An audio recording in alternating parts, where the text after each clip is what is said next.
Benjamin Netanyahu, o Bibi, esse aí da foto, ele está dizendo que vai ocupar a faixa de Gaza, mas será impermanente, ou seja, temporário, tá bom? Segundo aí o Benjamin Netanyahu. Nós vamos falar sobre isso e outras notícias mais daqui a pouquinho. Antes, vamos passar aqui no mapa da guerra para ver o que está acontecendo aqui no Oriente Médio, né? Israel segue alguns eventos aqui na faixa de Gaza, mas hoje uma pessoa morreu num ataque aéreo na região aqui, né, de Baalbek, que fica aqui no centro-norte do Líbano, tá certo? Foi um ataque aéreo feito por um drone contra um carro e morreu um indivíduo que estava nesse carro. Provavelmente algum terrorista, tá? Porque é isso que Israel faz. Ele visa caçar os terroristas, geralmente líderes, e pontualmente acerta aquele indivíduo lá com um míssil. E esses mísseis são mísseis pequenos, ele só é para abater uma única pessoa, né? Na região norte da faixa de Gaza, houve ataques aí por parte das forças de defesa de Israel. Também aqui no centro e no sul, na região de Khan Yunis, com o objetivo aí de, mais uma vez, atacar aí túneis, depósito de munição e locais de alojamento do Hamas. Como nós podemos ver nessa matéria aqui, né, as forças de defesa de Israel afirmam que a Brigada Givati, né, desferiu um duro golpe no batalhão do Hamas em Beit Hanun, durante as operações de combate. Alvos subterrâneos e de superfície foram destruídos e o batalhão praticamente deixou de funcionar. Então é um batalhão aí do Hamas que estava operando lá na região de Beit Hanun, né? Quando ele fala alvos subterrâneos e alvos de superfície, né, ele está dizendo subterrâneos são os túneis, né? Túneis e os buracos, né? Que não são só túneis que eles também têm buracos feitos cavernas ali, que é só uma espécie de uma única sala, tal, um local único, né? Então aqueles buracos que funcionam como uma espécie de alojamento também são destruídos quando encontrado. Isso em geral pouco se divulga porque é só um buraco no chão mesmo, então não tem muito o que falar, né? E aqui os soldados das Forças de Defesa de Israel em operação lá em Beit Hanun, né? Que fica mais ao norte aqui da faixa de Gaza. Beit Hanun está aqui, né? Essa área que foi toda ocupada em volta e ficou só esse miolo aqui que está desocupado. Então Israel vai ocupar toda Beit Hanun, toda Beit Lahia e seguir aí a ocupação agora, né, vai se ocupar 100% da faixa de Gaza. E nós falamos daquele carro que foi destruído ali no norte do Líbano, fica próximo ali à fronteira com a Síria, né? Então essa é a situação dele aqui, né? E aqui, conforme ele foi atingido lá, Allahu Akbar. Então aí o carro foi destruído aí, né? Tá aí. Foi alvejado aí por um drone israelense e agora já está contando lá se as suas 72 virgens estão lá no paraíso mesmo, né? Ou se mentiram para ele. E se você acredita nesse negócio de 72 virgens, comenta aqui, tá bom? Que eu tô muito curioso para saber se isso é verdade. Fala aí para mim, o que você acha? Qual que é a sua opinião a respeito? Bom, e o Benjamin Netanyahu, ele deu uma entrevista, né, falando aí na Fox News, essa entrevista foi hoje, tá? E ele está dizendo que queremos nos libertar e libertar o povo de Gaza do terrível terror do Hamas, né? Então, palavras aí do Benjamin Netanyahu, né? Immediately into a meeting with your security camp. O Benjamin Netanyahu, então, nessa entrevista, eu vou mostrar mais para frente também a questão do Jerusalém Post, com mais detalhes, né, mais falas ali, qual que é o planejamento? Então, não se tem o interesse de tomar a faixa de Gaza para Israel. Fazer a ocupação militar da faixa de Gaza, eliminar completamente o Hamas, deixar o povo da faixa de Gaza livre e trazer ali um novo governo para a faixa de Gaza, para trazer prosperidade e tal, e para desvincular a faixa de Gaza a Israel, porque em todos esses últimos anos aí, quem tem mantido a faixa de Gaza é o Estado de Israel, e isso está muito errado, mas muito errado em todos os aspectos, né? A faixa de Gaza é gigante, assim, se você for olhar enquanto cidade, né? E nós temos, são 2 milhões de pessoas, né? E nós aqui em Israel temos que manter essas pessoas. Então está muito errado isso aí. Nós pagamos a energia elétrica deles, pagamos a água, né? Boa parte do combustível que vai para lá nós pagamos.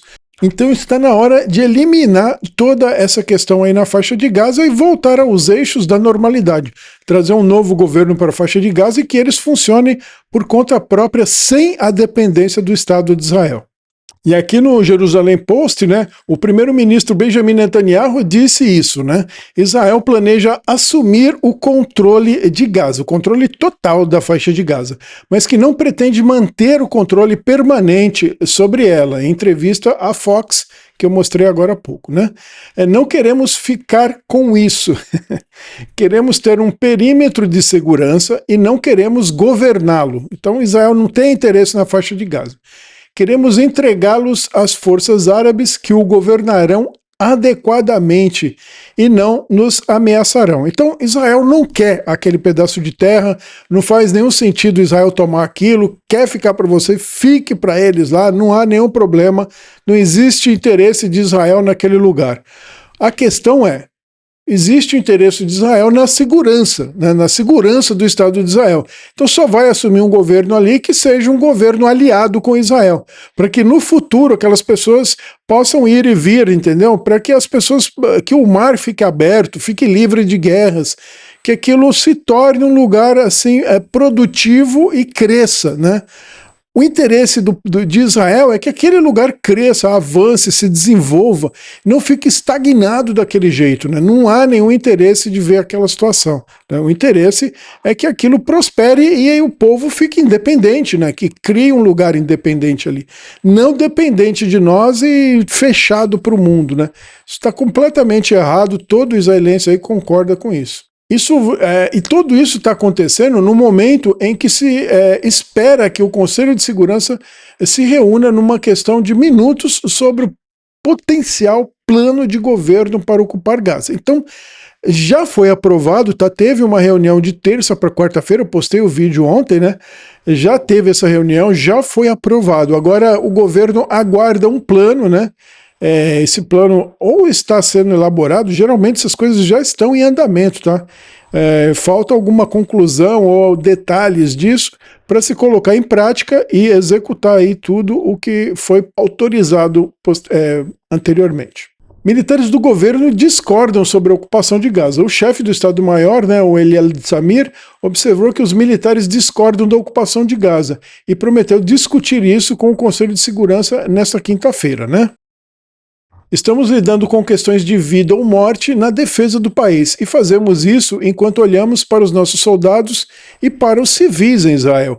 Continuaremos a agir com responsabilidade, integridade e determinação, tendo em mente apenas a segurança e o bem-estar de Israel. Então isso todos concordam, tá? Então Israel está unido em torno disso, que quer o bem-estar e a segurança de Israel. E nós vamos ver daqui para frente que mesmo o fato de gostar, não gostar, tudo isso daí entra em debate, isso é debatido. Aqui não funciona uma ditadura, que nem o Alexandre de Moraes, né? Que vai lá, olha, não, vai ter aí INSS, vai ter isso, vai ter aquilo, e ele empurra lá IOF, né? Ah, vai ter IOF, sim, eu vou... Ah, o Senado votou contra, não importa, eu vou impor aqui, acabou. Então isso não existe aqui em Israel, tá? Não é porque alguém concorda ou discorda, tem que ter o grupo debateu e o grupo, na sua maioria, aceitou, então é assim que vai acontecer, tá certo? Assim funciona uma democracia de verdade, né? Democracia é o povo, é a representação popular, é o que a maioria deseja. Isso é democracia. Quando uma minoria governa, né, e a maioria tem que obedecer àquela minoria, o nome disso é ditadura. No caso do Alexandre de Moraes, ele é uma minoria, ele só tem ali 11 no STF, e a corte do STF, que não é eleita, não é representante do povo, toma decisões a partir do contrário ao Senado e ao Congresso, fazendo aí implementar uma ditadura. Israel não funciona dessa forma. E nós vamos ver isso bem aqui, né? O chefe do Estado-Maior das Forças de Defesa de Israel, né, o Zamir, né, disse que os desentendimentos são um componente vital das Forças Armadas, após relatos recentes indicarem tensão entre o primeiro-ministro Benjamin Netanyahu sobre os planos do premier de ocupar a faixa de Gaza, aos quais o exército supostamente se opõe. Então ele mesmo está dizendo aqui, olha, o desentendimento são um comprovante vital, né? É importante ter o desentendimento. Não pode ser todo mundo concordar com tudo. Isso é extremamente perigoso, né? Por quê? Porque o outro lado cede um pouco e ambos chegam a um termo comum, né? Mais levado ao centro da questão, ao centro do problema, né?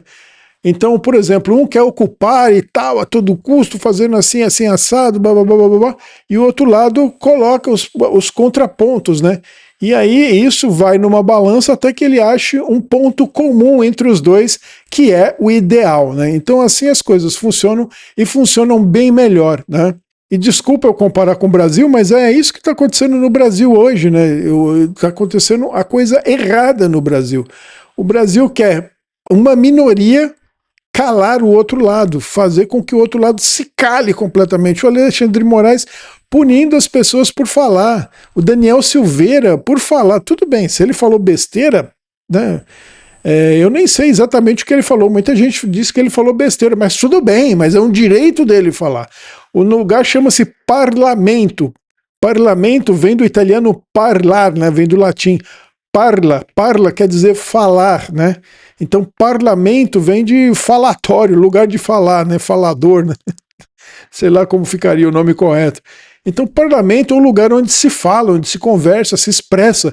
Como que o cara lá, um deputado, vai ser preso por falar? Isso não pode acontecer. Não pode, em lugar nenhum do mundo isso acontece. Então isso sim é um ato ditatorial, né? Fora as pessoas da internet, um monte de gente que está foragido nos Estados Unidos e na Europa por conta do Alexandre de Moraes, né? Então essas pessoas, ele diz que cometeram crimes e tal, mas de tão porcaria que está o sistema dele, mesmo que uma pessoa tiver cometido crime, ele vai ter como não, né? É o chamado fruto da árvore envenenada. É uma teoria que tem aí no direito, né? Que, por exemplo, a partir do momento que a origem daquilo está... O início daquela coisa não está certo, não está correto, tudo que vier derivado daquele ponto, nada está correto também, mesmo uma pessoa que cometeu crime de verdade. Né? Mesmo hoje, mesmo que uma pessoa cometer um crime e ela for julgada pelo Alexandre de Moraes, ela vai ser vista como uma pessoa que não cometeu um crime. Por quê? Porque ele está dentro dessa teoria do fruto da árvore envenenada. Tudo que deriva do Alexandre de Moraes é errado, está errado e vai continuar errado. A coisa do menino mentiroso, né? De tanto ele falar a mesma mentira, quando aconteceu de verdade, ninguém acreditou nele. E aqui os Houthis lá no Iêmen, né? Algo me diz que os Houthis pularam a parte de exercício de segurança com armas, né? Então eles fazendo treinamento de arma aqui, vamos ver.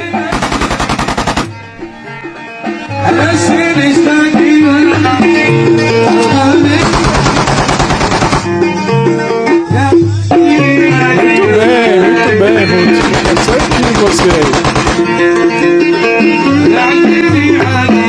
Gente, imagine o perigo disso aí, de acontecer um acidente, cara. Esse pessoal é muito idiota. Além do que, não serve pra nada.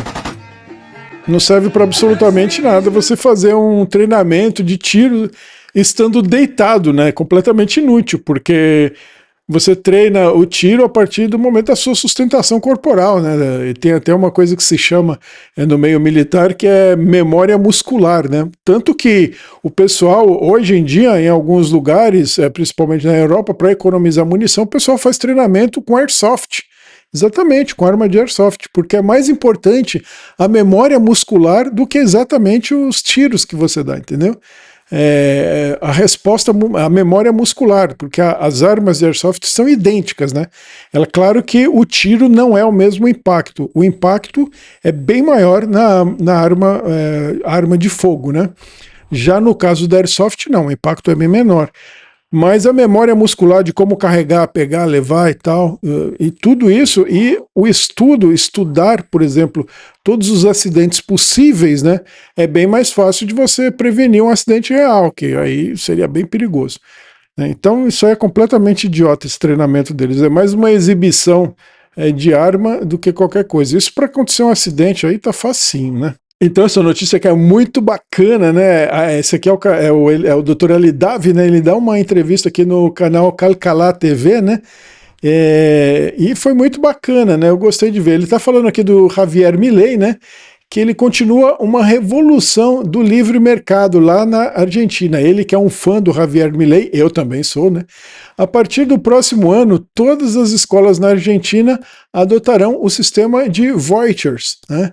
Muito bom isso aí, muito bom. Então, as pessoas não vão pagar mais imposto aí sobre a educação, né? Vai retirar esse imposto e o governo vai dar um voucher para os pais, para colocar os alunos nas escolas e pagar, né? Então todas as escolas serão particulares, não vai haver mais escola pública na Argentina, todas as escolas serão particulares, e aí as pessoas de baixa renda receberão um voucher para ela escolher a escola e colocar o filho dela lá na escola que ela escolher, né? Então eu acho muito bacana isso, muito legal. E o que vai acontecer? Isso vai forçar com que a escola forneça maior qualidade, né, de ensino, dispense os professores ruins, porque na verdade um professor ruim não vai acabar ficando, né, vai ser mandado embora. Esse é o maior medo de todo, por isso que todos os professores do Brasil defendem o ensino público, porque eles têm medo de perder o emprego, né. Eu vi isso em um cara desses famosinhos aí de filosofia, né, um que tá até com problema na vista, ficou cego, esqueci o nome dele. E ele enche a boca para dizer que ele trabalha 35 ou 40 anos na faculdade pública, né? Acho que na USP, ele é professor da USP, não tenho certeza. Mas por que ele fala isso? Porque jamais ele conseguiria fazer as merdas que ele faz numa universidade particular, né? Porque os caras mandariam, apesar dele ser um bom professor, tá? Eu acho que ele é um bom professor, mas não sei, né? Se ele mete o pau. Todo professor ruim mete o pau na escola privada. Por quê? Porque a escola particular, você tem regras, você tem que cumprir as metas, é uma escola de exigência. E a escola pública, não. Você precisa nem dar aula, você vai receber o seu salário, para que se preocupar com aluno bom, aluno ruim? Não precisa nem dar aula, né? Então ele foi convidado aqui para Calcalá TV e explicou por que Israel também deve adotar esse método. Eu espero que ele consiga convencer alguém, né? E transferir o poder aos pais e recompensar os bons professores e expulsar os maus professores. Porque é exatamente isso o que acontece, né? אז אנחנו חוזרים ומדברים על חוויאר מילי עם הצעדים המהפכניים, אולי אפשר לומר Ela está falando aí do Javier Milei, que no próximo ano vai adotar essa questão dos vouchers aí, né, nas escolas, né, isso ela está falando. E o Dr. Alidavi vai, eu não sei se ele é doutor, tá? חוויאר מילי ממשיכה בלי הפסקה. הוא שנים אמר מה צריך לעשות, הגיע לשלטון, במהירות הוא עושה את הרפורמות שלו, ותוצאות מדהימות.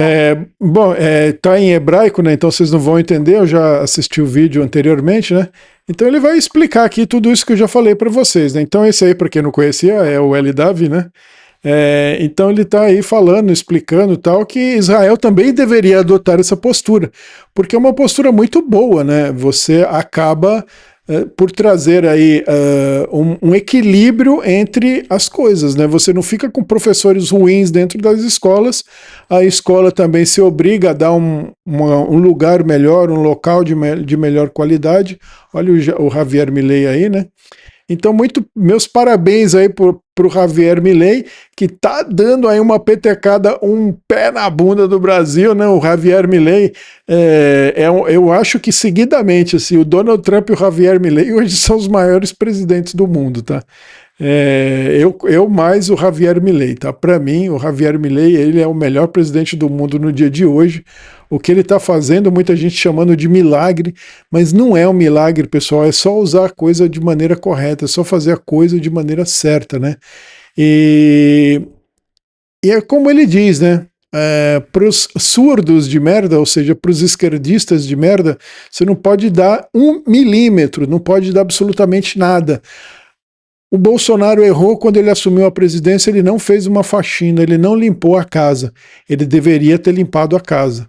Então, se o Bolsonaro voltar, ou se outra pessoa de direita voltar, a primeira coisa que tem que se fazer é limpar a casa dos esquerdistas. Não podem deixar eles em nada.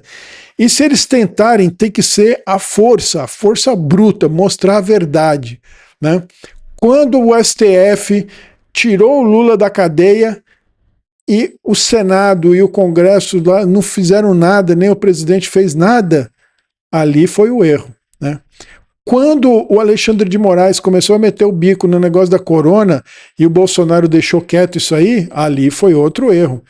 Mas erraram em ter deixado o Alexandre de Moraes se crescer. O mal se corta pela raiz, já dizia o meu avô. Bom, valeu demais para você que chegou até o final desse vídeo, tá bom? Não deixa de curtir e compartilhar esse vídeo, é muito importante para mim, tá bom? Eu preciso muito de aumentar as minhas visualizações aqui. E para você que é meu seguidor aqui e tal, já tá comigo há algum tempo, eu tenho um negócio aqui de assinaturas, tá? Assinaturas aqui, você pode ser membro, tá bom?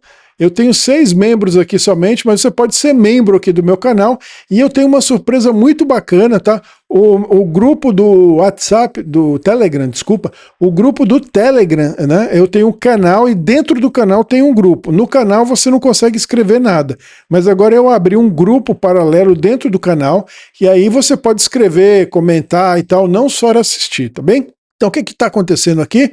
Lá no nosso canal do Telegram, então dentro desse grupo também, ele vai estar aberto até o domingo. Depois do domingo eu vou mudar ele de público para privado. Por enquanto ele está público. Depois que eu alterar ele para privado, só vão entrar lá no Clube dos Canais, lá no Liber, se você for membro aqui do Clube de Canais aqui, tá bom? Então, por enquanto, ele está aberto até domingo. Então, se você for entrar, entre agora, tá? Tá aberto agora, livre, qualquer pessoa entra. Depois, só quem fazer parte aqui do Clube de Canais, tá bom? E eu tenho uma surpresa que a partir do domingo eu vou falar, né? Já tem uma parte, já está pronta, então eu já vou começar a distribuir esse presentinho. Então, esse presentinho vai ser para as pessoas que são membros lá do canal, né? Para quem já está lá no canal. E os futuros que entrarem aí, tá bom? Então esse vai ser um trabalho que eu vou estar fazendo para sempre lá, tá bom? Vai ser muito legal, eu acho que muita gente vai gostar. Sim, então eu acredito que muita gente vai gostar desse novo projeto que eu tô fazendo, tá bom? Então valeu demais para você que ficou até aqui, curtir, compartilhar, como eu pedi antes, né? E até o próximo vídeo!